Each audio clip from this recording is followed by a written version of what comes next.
What's up guys, it's Taken here, and yeah, finally the update is out, but only for iOS yet, so I don't know, I hope it's out for Android soon, so I can test it out and show you guys the new class and stuff. But yeah, let's go with the details of the 2.10 update. So first point is the new content, and there's a new class, the Flame Knight, and Gameloft announced this since a pretty long time, and this is some kind of a mixture of the DPS using spell power and stuff, so I don't know how this is gonna work out, but some kind of a melee tank and all that together. So the Flame Knight will only be available if you leveled a character up to level 70, so then you are able to create a Flame Knight, and if you create one, this character will already have the level 65. The Flame Knights have two talents, the Blazer and Garrison, and both of these can be used for PvE and PvP, so it's like all the other classes as well. And the Blazer is DPS, and it has strong control and damage abilities like the DPS warrior. And the Garrison is a tank talent, so you can transfer damage received by your allies to yourself. I don't know how this is gonna work out because the tank is already taking the damage from the boss, so I don't know if it's that useful for a second tank that just takes the damage from the team on himself, but yeah, I'm just excited to figure out how this is gonna work. Alright, next part is the new game features, and there's a 30-day daily bonus, and the great thing about this is you don't have to log in 30 days each on a row, but you can just log in 30 days overall and get the reward in any case, so this is pretty great. And if you log in for 7 days, there's a big lottery chest, so for free, like from the free lottery, and after 30 days you get a fashion pack, and I don't know what this will be, if it's really a vanity box or if it will be just gear that can be used for the transmogrification. The next thing that is new is the daily activities, and this is some kind of like the events that are unlocked sometimes, like the farming of any dungeon for 3 days and so on, and you can just do these like daily quests, just that you don't get an instant reward, but you get like points for this. And so the limits for these are 10 points, 50 points and 100 activity points, and each time you reach one of these points you get a special reward for this. So this resets every 24 hours, so it's like you can farm these dailies and receive any reward for that in order or depending on how much you farm for this.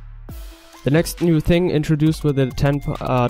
update is the group loot, and this is something I prefer a lot, because it's not like there are 20 mobs dead and you have to like tap on each one single and gather the gold or stuff you want, and now it's like you tap on one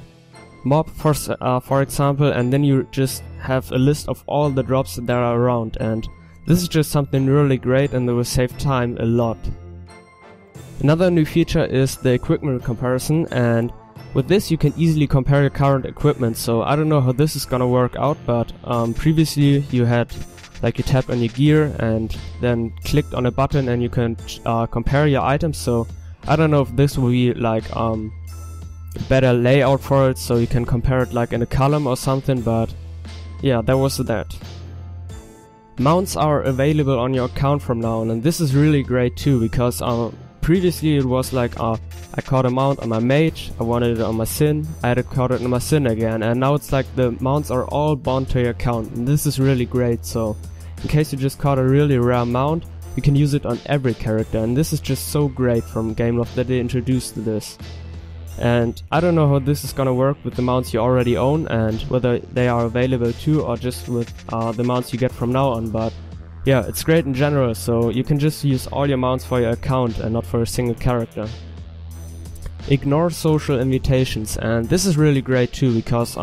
you can just forbid any annoying interruptions like they wrote it here, and I don't know, so you can maybe set an option and then you won't get shown or spammed on your screen the invitations for friends, requests, trade and duels. So I would really use this a lot, because when I'm in a dungeon or PvP I hate to always click no, or if you're in arena queue and you always have to click no for trade and something, and then someone you click on no while it was the arena queue, and this is so annoying, so I'm really looking forward for this. Controllers, so now there are 3 kind of controllers supported, and Yeah, I like gaming with controllers, of course, but for ordering case it's just not like I wouldn't use a controller because, I don't know, you have like 20 skills in your skill bar. How would you want to use all these with a controller, because the controller never has that many buttons. So nevertheless, for, I don't know, relaxed gaming or something, questing or something, this would be really great. Traditional Chinese language is now supported, that's great too. New items, so here we have mounts and pets, and there's the Emberwing Griffin and the Inferno Tiger, and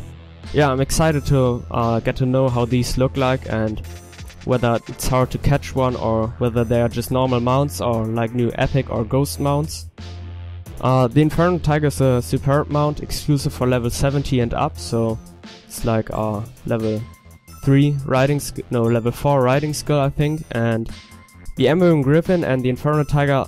oh, you can get it from Nick Shop, that's written. So pay money and you get the new exclusive mounts. Game Loft. Dudum. Legacy equipment, so we had this all the time up to now, but I'm excited what's new there, if there's a new like diploma rings with a special buff or something. The Eastern Dawn, and so some downs and advanced downs have been modified, and I don't know if there's like for new stats or something. And all kinds of Eastern Dance can be exchanged for, yeah, for gold bars or ingots, it's not written there, at the Mist Trader base camp. So this is pretty great too, because up to now you only dropped them or bought them for 1 rune in the Nick shop. And yeah, like it's written, you can buy it in the Nick shops or you can exchange them now. Alright, Polish, so there's the achievements and the new achievement for the Flame Knight, so of course there's a new class, they have to get the achievement for that. But as well the T4 gear and the S3 gear, so we had S3 gear yet, but I don't know if there's anything new because like there wasn't the achievement for getting the whole set, but for getting specific items like the trinket or rings and stuff like that. Arioromoka replicas. Let's try it again. Arioromoka replicas. Arioromoka replicas. This sounds funny, I don't know whether it's pronounced correctly, but yeah, just laugh about that. But so Arioromoka replicas, and Jesus. Some new soul signal quests have been added here, and that's pretty great because up to now you only had to farm the flame dungeons and stuff like that, which were really boring in order to get the souls, but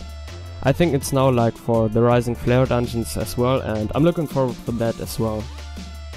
The minimap and the shortcut buttons, so this is something I always prefer if they fix it and it got better, but I don't know if it's getting better now. But so the minimap is back because previously you couldn't use the minimap if the skill bar was opened. So you can see your teammates now and you can use the spells at the same time, that's pretty great, so you can use both at the same time. I don't know, for phone users or something this might be not that great because the screen just gets so crowded by this, but if you have a bigger screen this might work out and even improve your gameplay. So you can now set the mini-map to display or not, and this is great too because you could before only set the mini-map to be shown or not be shown, but whenever you clicked in that circle where the mini-map wasn't shown you still got into the map. So I would disable it completely because it was just annoying me. And you will only have to set your shortcut button once after customizing your interface, so I don't know how this is gonna work out, whether you can like, yeah, create your own setup for the buttons and stuff, but yeah, I'm just gonna figure out that soon. And the last one, modifications, and this is something I really prefer and not prefer, because for example, the gear mastery will only become effective 20 seconds after you used the equip, so like before I did it in arena as well. I had in my skill bar different gear and I just clicked on it whenever I saw the enemy team and decided whether I need resilience or more attack, so if you do it now you still have to wait 20 seconds before you get the gear mastery. As well they refreshed the lottery like in any bigger updates, so I don't know if there's now the enlightened scanner weapons, but maybe, I don't know, I can't tell it, but as well they balanced the classes talents, so let's figure out what's this, if I don't know, class got nerfed or any class got more overpowered now. And as well they added the limits for the lottery determined by a level, and this is something I like as well because I've seen so many like level 10 or level 12 characters with like all the wings, vanities and stuff, so I really prefer it because now you can only get the free 1 rune lottery if you're over level 5. Level 35 plus is the 9 rune lottery, and from level 55 and above you can only use the Wheel of Fortune and the rune chests, and I prefer that as well because from now on you can like use the mounts on